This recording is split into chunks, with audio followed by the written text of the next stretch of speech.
What's up? Hope everyone's having a good day and is ready for another video in the series we like to call Underrated Throwers. Today we got Ian Waltz, a former discus thrower for the United States of America. He is a two-time Olympian in 04 and 08, and his highest placing in a major competition is 5th place in the 2005 World Champs in Helsinki. He's a 68-meter discus thrower, pretty good shot putter, but mainly we're gonna just talk about his discus. I think he just competed like very early on in his career in shot put, like college and I think U20s or something like that. You can correct me in the comments, but we care more about his discus throwing. That's what he's known for. He was teammates with Jared Rome and Casey Malone, who made up a trio that consistently made international teams for the U.S. for the 2000s and to the early 2010s. And overall, a really nice technician. The reason why he's underrated is one, because I make a lot of these videos because students of the sport will know who a lot of the people I put in this series are, but mainly it's for people coming up in the sport that may not know a lot about like historical, even though I guess he didn't really, it wasn't that long ago that he was throwing, but we're getting up there. It's been probably around a decade since he's retired, I think. I could be wrong about that. I didn't really look that up, so that could just be, totally made up. But yeah, overall, yeah, that's one of the reasons why I think he's underrated. And the other reason is he didn't really like make the medal stands and major international championships. Although I don't really blame him, considering the competition he was facing. He was just versing people just better than him, like Robert Verzikis, Virgilijus Alekna, Gerd Kanter, Peter Malachowski, Robert Harding. A golden age in discus throwing, honestly, where it took like around 68, like 66 to 68 meters just to get like bronze usually. Like crazy standards. We're just now starting to see a resurgence in these past couple years. With those kind of marks again, and some even surpassing, with Stahl, Che, and Mikolas Alekna, starting to get back up there again. And Simone Peterson as well. But yeah, I just mainly, since like the 70s, really, like the U.S. hasn't really been up there in like the medals since like the 70s and 80s with like John Powell and Mac Wilkins and Mike Bunsick and stuff,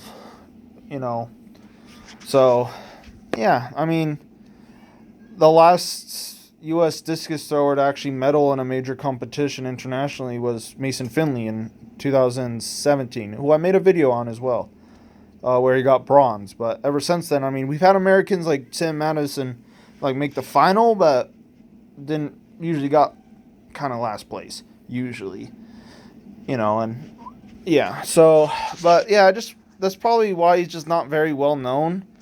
Unless you're a big nerd like me and you watch like 2000s discus. But I think he has very good technique, obviously, to throw 68 meters. Let me play this in regular speed, so we'll get to the technical portion. I hope I explained then the best way of why I think he's underrated. I don't think a lot of people know him. Again, I don't know how far this throw was. This is kind of old Ian Waltz, but it's the best quality I could find. I think this was in 2012. Fun fact, I've actually competed in this ring in this stadium. This is the Trine Invite, and I've got to see Daniel Stahl. I've taken a picture with Robert Harding and Ishan Adati, who I've made videos on. I think I made a video on Robert Harding. I definitely made a video on Ishan Adati. He was one of my first videos I made in this series a while back.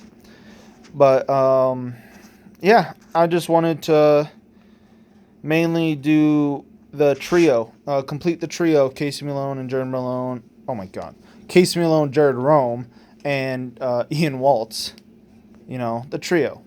They were basically at competing at the same time as the big three in shot put. Reese Hoffa, Cantwell, and Nelson. So yeah, that was around their span. I think they had a little longer careers. Of course, they had bigger success internationally because the U.S. and shot put just go like peanut butter and jelly. But so let's get into this technique. So let's start from his wind. So here, really nice wind. Kind of has, so his low point is weird because when he winds, and his low point's there, but because he kind of does this, kind of almost like Luis Delis, who I think I made a video on. If I haven't, I should. He was a Cuban thrower in the 80s that had a really distinct wind. He was a 71-meter discus thrower, and he had a really crazy wind that looked really cool, and obviously worked for him. So because he kind of doesn't wind, because if he was to wind level, his orbit would have been all out of whack. Oops, I didn't mean to clear that. But because he winds kind of like this, now his low point is in the right place. And this is a great stance out the back. Really loads.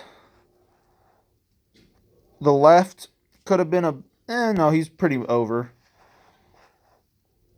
Really keeps the discus back, but not too back. That's the thing, you don't want to keep it too back with the 2K.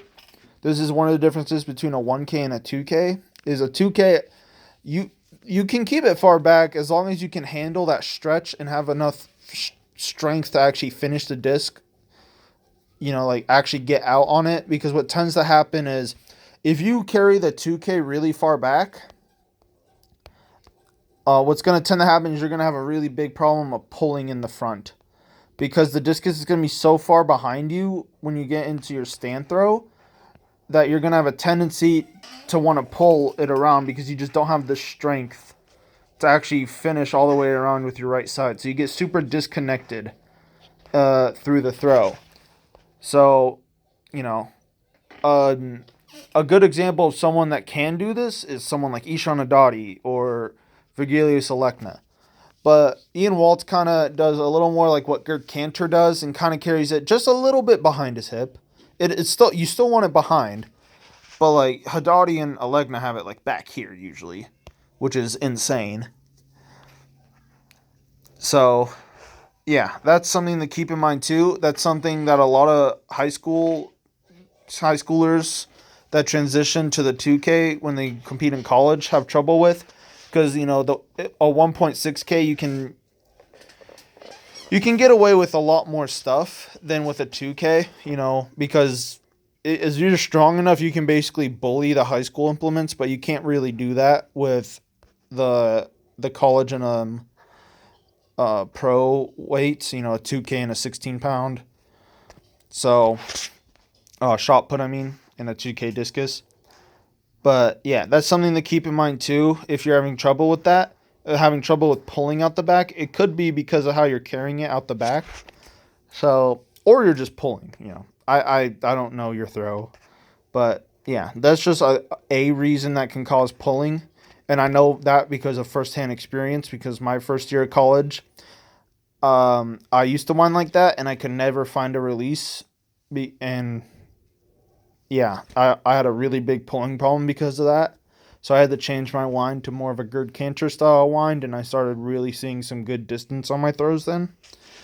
So, yeah. But, anyway, let's get back to Ian Waltz. So, he's here, really nice. Gets a nice wide sweep. I really love this sweep, and I really love this angle here. So, it gets really good hip drive.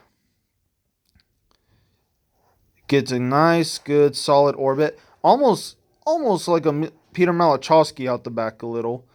I think Malachowski has I forget if he has a shorter sweep than this. It's actually been quite a while since I've watched Malachowski. And I really like this looseness he has with his left arm. How it kind of guides him, and then he holds the chest, which is really good. So he's here, boom. And yeah, like I personally coach like holding the left arm, but if you're just a freak athlete like he is and you can get away with it. Also, I mean, I don't know how far this throw was, and he is older, so this might not be like the most technical throw in the entire world. So he could hold it better, but usually people at this kind of level usually are pretty consistent with their technique. Usually like what you see in comp is usually what they throw like in general. Like generally speaking, sometimes, in practice when you're actually concentrating on technique, you'll tend to have more technically sound throws, obviously, than in a meet, because you shouldn't really be thinking in a meet. So that's why I always say, if you want to look at like technically sound throws, don't look at comp throws, look at the practice throws. Because usually they're trying a lot less hard, they're actually focusing on something and working on something, usually, unless otherwise specified in like the video or whatever. Depends on what video you watch. But yeah, so let's get back to this. So really nice sprint and timing out the back. So left foot is off, so it gets a really hard sprint. Boom, gets down, and the left is really past him, actually. So this is really excellent timing. And he could be a little more stacked on his right leg. But it's not bad. It's not bad. His butt's just a little bit back instead of a little more level. So he kind of can't work the ground as long. But I mean, that's really just like a nitpick thing. I bet this still went over 60 meters, so whatever. And Ian Waltz, also a fun fact about him is he just loves to wear bandanas. I've really never seen him without a bandana, and he always had the drip on. So you gotta love that. That's I always say throwers will throw better, when they have drip on. I always say that. Ryan Krauser, world record holder, he always comes clean and iced out. So that's just a thing to. If you're having trouble throwing far, just come to practice or come to me and some drip and world records. It's simple as that. It's half technique, half drip. So yeah, that's a hot tip for you guys, pro tip for you guys. But other than that, let's get back to the video. So he's here. So he lands really good in the middle. Pretty high left knee. Usually I coach a little lower left knee, but since he got such a good push out the back, left foot, pretty high left foot. His left knee is actually pretty good, but then he kind of brings it up a little. I coach a little more lower to the ground because I think it leads to a lot more consistency and able to catch in a deeper position. But I mean, either or works. He has no problem catching it deep. Right here is really nice position. Now, yes, his left arm could be a little longer, but he still gets there. That really nice stretch, so there it's really good. And then, boom. Right here is a really nice position. I think he kind of hops a little bit.